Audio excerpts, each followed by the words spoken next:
السلام علیکم، میں اسد اللہ خان ہوں۔ ایک نئی بحث چھڑ گئی ہے کہ نواز شریف اہل ہوئے ہیں یا نہیں ہوئے۔ نواز شریف کی بریت تو ہو گئی، سزا بھی ختم ہو گئی، لیکن وہ جو تا حیات نااہلی کا معاملہ تھا جو سپریم کورٹ نے ایک فیصلہ دے رکھا تھا، اس کا اب کیا ہوگا؟ تو اس پر تو میں بعد میں بات کرتا ہوں آپ سے، لیکن پہلے ذرا میں آپ کو نون لیگ کے وہ دلائل جو دیے جا رہے ہیں، اور عرفان صدیقی صاحب نے کل کالم لکھ کے اس میں آپ کم و بیش 10 کے قریب یہ دلائل دیے ہیں کہ کس طرح سے نون لیگ یہ الیکشن جیت جائے گی اور کس طرح تحریک انصاف یہ الیکشن بالکل جیتنے کی پوزیشن میں نہیں ہے۔ وہ دلائل کیا دیے ہیں اور میرے خیال میں ان کا جواب کیا بنتا ہے، ذرا پہلے میں اس پہ بات کر لیتا ہوں اور اس کے بعد پھر ہم آتے ہیں نواز شریف کی نااہلی پر۔ دیکھیے، عرفان صدیقی صاحب نے لکھا ہے کہ جو آرگومنٹس پیش کیے انہوں نے کہا کہ اس وقت پرسیپشن یہ ہے کہ تحریک انصاف کی الیکشن جیت جائے گی۔ انہوں نے کہا یہ پرسیپشن ہے۔ اب وہ پرسیپشن کیسے غلط ہے؟ اس میں وہ یہ کہتے ہیں کہ جی 1970 میں، ایک مثال پہلے وہ 1970 کی دے رہے ہیں اور کہہ رہے ہیں کہ 1970 میں لگتا تھا کہ جماعت اسلامی عوامی لیگ کی شدید مزاحمت کرے گی، لیکن ایسا نہیں ہو سکا۔ یہ پرسیپشن تھا کہ جماعت اسلامی ایک بڑی طاقتور جماعت بن گئی ہے اور یہ مشرقی پاکستان میں عوامی لیگ جو ہے شیخ مجیب کی، اس کی بھرپور مزاحمت کرے گی، لیکن وہ مزاحمت تو ہوئی ہی نہیں۔ تو پہلی دلیل میں سمجھتا ہوں اس لیے ٹھیک نہیں ہے کہ آپ تحریک انصاف کا موازنہ اس وقت کر رہے ہیں، تحریک انصاف کا موازنہ جماعت اسلامی کے ساتھ کر رہے ہیں، حالانکہ یہ تحریک انصاف کا موازنہ یا تحریک انصاف اپنا موازنہ شیخ مجیب کی عوامی لیگ سے کر رہی ہے، جس نے تمام تر مخالفت کے باوجود، اسٹیبلشمنٹ کی جو ہے وہ کی مخالفت کے باوجود اس نے میجورٹی لی 150 سے زیادہ سیٹیں حاصل کی، 162 سیٹیں حاصل کی۔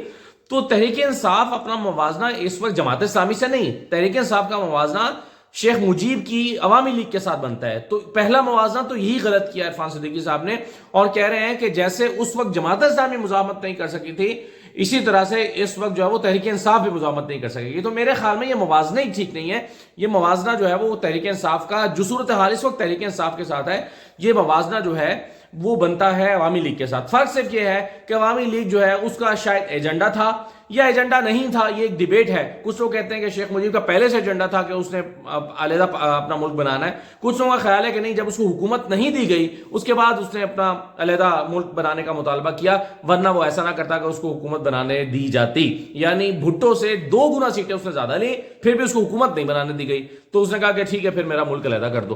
تو یہ ایک فرق ہے، کیونکہ ایسا ظاہر ہے یہاں پر اس وقت تحریک انصاف کے ہاں ایسی کوئی بات نہیں ہے کہ اس طرح کا کوئی ان کے دماغ میں کوئی چیز ہو، لیکن یہ موازنہ میرے خیال میں پہلے تو ٹھیک نہیں ہے۔ دوسری بات یہ ہے، انہوں نے کہا کہ 1993 میں قاضی حسین احمد نے پاکستان اسلامک فرنٹ کے نام سے دھاک بٹھائی، ظالموں قاضی آ رہا ہے کہ نعرہ لگایا، مگر سیٹیں صرف 3 ملیں۔ اچھا، یہاں پر اگین یہ کمپیریزن جماعت اسلامی کے اسلامک فرنٹ کے ساتھ نہیں بنتا یا قاضی حسین احمد کے اسلامک فرنٹ کے ساتھ نہیں بنتا۔ وہ سینیریو ڈیفرنٹ تھا، وہ حالات اور معاملات فرق تھے۔ وہ اس وقت پاکستان کی ٹاپ سیاسی جماعت نہیں تھی، 2 بڑی سیاسی جماعتیں نون لیگ اور پیپلز پارٹی ہی تھی۔ تحریک انصاف اس وقت سب سے بڑی سیاسی جماعت ہے جو بھی حکومت کر کے آئی ہے۔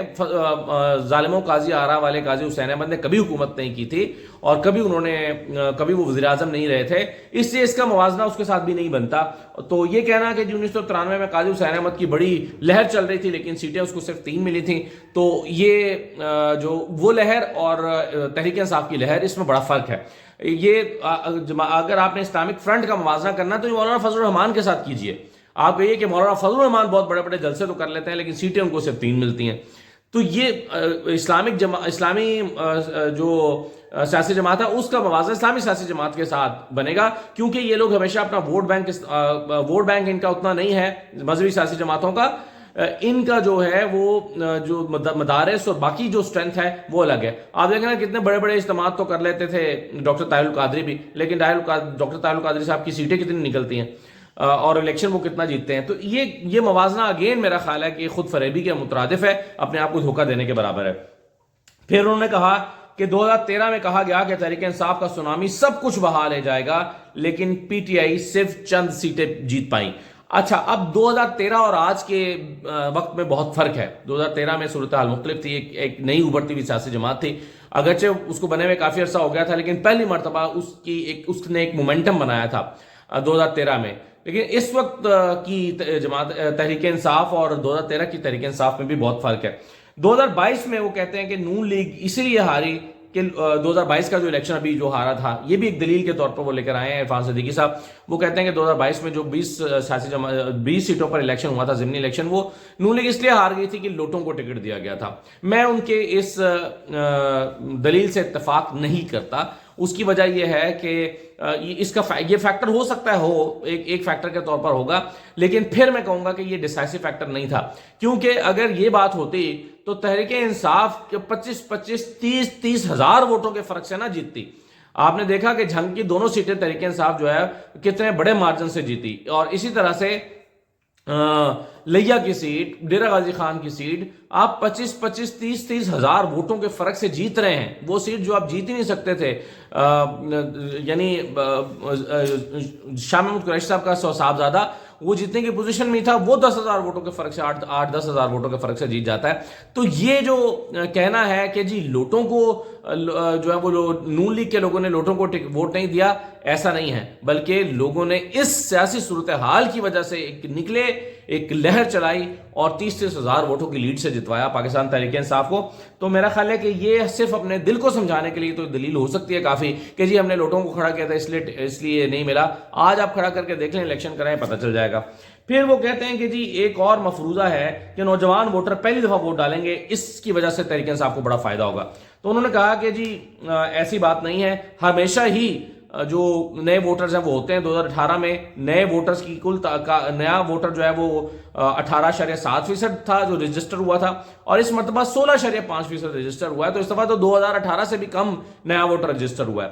بات یہ نہیں ہے، بات یہ ہے کہ 2018 میں نوجوان اتنا شاید متحرک نہیں تھا جتنا آج متحرک ہے. اور دوسری بات یہ ہے کہ یہ صرف نئے 18 سال کے ووٹر کی بات نہیں ہے. 18 سال سے لے کر 45 سال تک کا ووٹر یا 40 سال تک کا ووٹر بھی آپ کہہ لیں، چونکہ 40 سال بھی نوجوانوں میں کاؤنٹ ہوتے ہیں یا جوانوں میں کاؤنٹ ہوتے ہیں چلیں، تو 18 سے لے کر 40 سال تک کا جو ووٹر ہے وہ اس کی تعداد 6 کروڑ کے قریب بنتی ہے.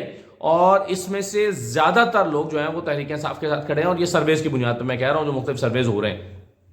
تو یہ کہنا کہ جی اس سے فرق نہیں پڑے گا کہ نوجوان آج کس کے ساتھ کھڑا ہے، تو میرا خیال ہے میں نے آپ کو 2-4 دن پہلے بھی ایک مثال دی تھی کہ نوانیوں کے لڑکے سے ہمارے ایک دوست نے پوچھا تھا کہ آپ یہ الیکشن کیوں ہارے، تو انہوں نے کہا کہ ہم نے یہ تو کاؤنٹ کر کے رکھا تھا کہ نوجوان بغاوت کرے گا، لیکن خواتین نے بھی بغاوت کر دی، تو خواتین اور نوجوان دونوں کے بغاوت کرنے کی وجہ سے ہمارا ووٹ بینک کم ہو گیا. تو یہ فیکٹر جو ہے وہ یہ بڑا امپورٹنٹ فیکٹر ہے.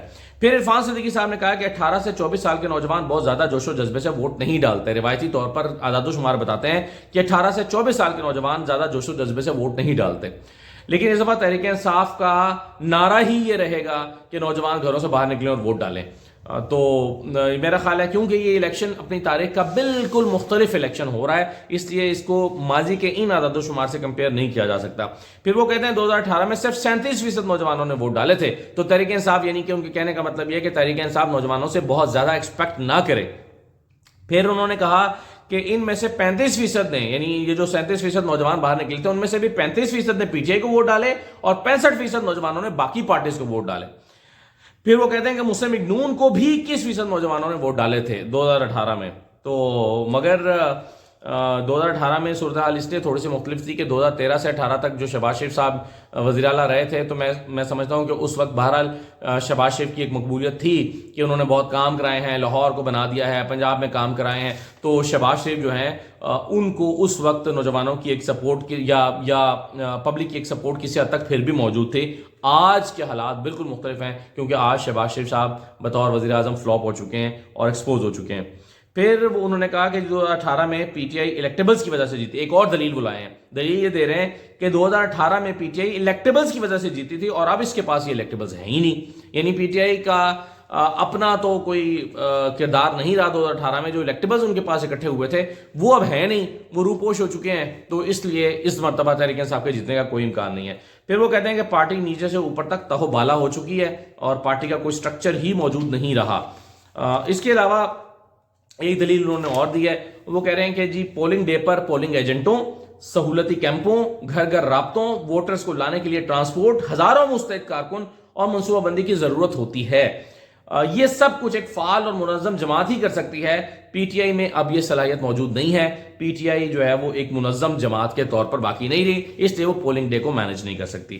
یہ نقطہ میں سمجھتا ہوں کہ ایک بڑا امپورٹنٹ ہے, اور تحریک انصاف کو اپنے پولنگ ڈے کو بہرحال مینج کرنا پڑے گا. اور جن نئے لوگوں کو ٹکٹ دیا جائے گا, ان لوگوں کے پاس شاید اتنا تجربہ نہ ہو, تو پھر وہ اپنے پولنگ ڈے کو کیسے مینج کریں گے. اگین میں سمجھتا ہوں کہ یہ پبلک کی, عوام جو ہے ان پر ڈیپینڈ کرتا ہے کہ وہ کتنی بڑی تعداد میں باہر نکلتے ہیں اور کس طرح سے اپنے ووٹ کی حفاظت کرتے ہیں, اور کس طرح سے اپنے پولنگ اسٹیشن سے اپنا جو رزلٹ ہے وہ لے کر جاتے ہیں.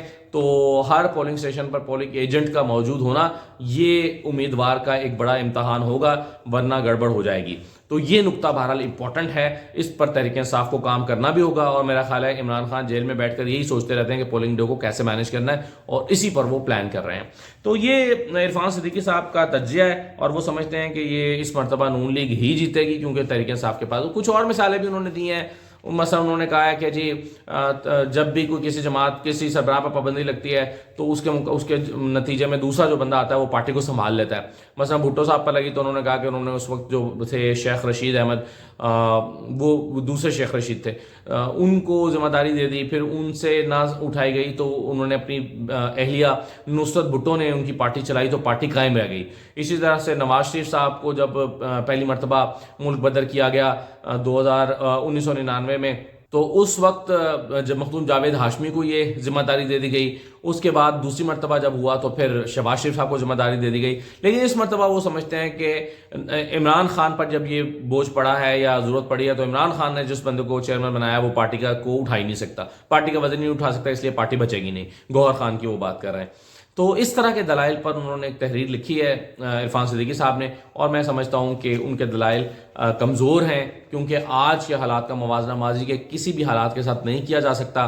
صرف ایک دلیل میں مجھے ان کی وزن نظر آتا ہے کہ پولنگ ڈے پر ان کے مخالفین جو ہے وہ اپنی تجربہ کاری کی وجہ سے گیم نہ ڈال دیں, ادروائز باقی جو مجھے دلائل ہیں وہ اتنے کارگر نظر نہیں آتے. اب آ جائیے اس بات پر کہ نواز شریف صاحب جو ہیں ان کی تاحیات نااہلی ختم ہو گئی ہے یا نہیں. تو دیکھیے اس پر ایک ڈیبیٹ ابھی بھی موجود ہے. سپریم کورٹ نے, بیک گراؤنڈ آپ جانتے ہیں کہ سپریم کورٹ نے 62(1)(f) کی تشریح کرتے ہوئے یہ قرار دیا تھا کہ نااہلی کی جو مدت ہے وہ تاحیات ہوگی, اور انہوں نے کہا تھا کہ کوئی بھی شخص جب نااہل ہو جاتا ہے تو وہ تاحیات نااہل ہوتا ہے. پھر الیکشن ایکٹ میں اس حکومت نے الیکشن ایکٹ 2017 میں ترمیم کی اور نااہلی کی مدت کو 5 سال کر دیا. اب یہ ہو گیا ہے تضاد پیدا. اسی پر ڈیبیٹ ہو رہی ہے کہ کیا آٹومیٹیکلی نااہلی ختم ہو چکی ہے یا یہ نااہلی سپریم کورٹ ہی سے ختم کرنا پڑے گی. اب یہ جو تضاد پیدا ہو گیا ہے, اس کے لیے آئینی ماہرین کا خیال ہے کہ دوبارہ سپریم کورٹ کی ضرورت ہے, اور جب سپریم کورٹ کی ضرورت ہے تو سپریم کورٹ نے جناب کہا ہے کہ ہم حاضر ہیں. قاضی فائصہ صاحب جو ہیں انہوں نے اس کا نوٹس لیا ہے. سپریم کورٹ نے یہ جو تضاد سامنے آ گیا اس کا نوٹس لے لیا, اور اٹارنی جنرل کو اور تمام صوبائی ایڈوکیٹ جنرل جو ہیں ان کو طلب کر لیا ہے, ان کو بلا لیا ہے انفیکٹ کہ آپ آئیے اور آگے اپنی رائے کا اظہار کریں. اور یہ ایک طرح کا یہ میں تو اس کو از خود نوٹس ہی کہوں گا جو قاضی فائصہ صاحب نے لیا ہے کہ امام کیسرانی بنام میر بادشاہ کیسرانی کیس چل رہا تھا, انتخابی عذرداری کا کیس ہے, اس کی سماعت کے دوران یہ نوٹس لیا گیا. لیکن پھر بعد میں جو تحریری فیصلہ جاری ہوا ہے اس میں کہا گیا ہے کہ جی سپریم کورٹ بار کاؤنسلز کی جو اس میں پہلے سے درخواست آئی ہوئی ہے تاحیات نااہلی والے کو, اس کو اور باقی تمام درخواستوں کو ملا کر سنا جائے گا. تو بیسیکلی وہ پھر درخواستیں جو پینڈنگ پڑی ہوئی ہیں ان پر ہی سماعت ہوگی, اور وہ سماعت جو ہے وہ اس میں یہ جنوری کے پہلے ہفتے میں لگے گا کیس, اور اس میں بتایا جائے گا کہ تاحیات نااہلی ہے, یہ جو 62(1)(f) ہے یہ تاحیات نااہلی ہے یا اس کی مدت 5 سال ہے. تو یہ سپریم کورٹ اس مسئلے کو سیٹل کرنے جا رہی ہے, اس ڈیبیٹ کو ختم کرنے جا رہی ہے. اور قاضی فائصہ صاحب پہلے بھی یہ اشارے دے چکے ہیں کہ تاحیات نااہلی نہیں ہونی چاہیے یا نہیں ہوگی. تو اس سے کبھی امکان ہے کہ نواز شریف کو یہاں سے بھی ریلیف ملے گا سپریم کورٹ سے, اور ان کی تاحیات نااہلی جو ہے 62(1)(f) میں تاحیات نااہلی وہ ختم ہو جائے گی, یہ ان کو ریلیف مل جائے گا. اب یہ بھی وضاحت کر دی ہے سپریم کورٹ نے کہ آپ یہ مت سوچیں کہ جنوری میں اگر یہ کیس ڈیسائیڈ ہونا ہے تو 8 فروری کو الیکشن ہی ہوں گے. انہوں نے کہا کہ جی 8 فروری کے الیکشن کی تیاری پوری رکھیں, اس معاملے کو, اس نقطے کو ہم سیٹل کر دیں گے. آخری سوال یہ ہے کہ کیا نواز شریف صاحب جو سرخرو ہوئے ہیں دونوں کیس سے بری ہو گئے ہیں, کہا گیا تھا نا کہ جی جو غلطیاں عدالت نے کی ہیں عدالت ان غلطیوں کو سدھارے اور نواز شریف کو باعزت بری کرے. سوال یہ پیدا ہو رہا ہے سب سے بڑا اس وقت کہ کیا نواز شریف کی جو عزت بحال ہو گئی ہے اور کیا ان کا ووٹ بینک جو ہے وہ واپس آ جائے گا. یعنی پہلے جو کہا گیا تھا کہ نواز شریف چور ہے، نواز شریف نے کرپشن کر رکھی ہے، نواز شریف جو ہے اس نے منی لانڈرنگ کی ہے، نواز شریف نے ایون فیلڈ اپارٹمنٹس بنائے ہیں، یہ یہاں سے پیسہ لوٹ کے بھاگ گئے ہیں، یہ سارا دھبا لگا تھا نواز شریف کے اوپر. آج بریت ہو جانے کے بعد کیا وہ دھبا دھل گیا ہے؟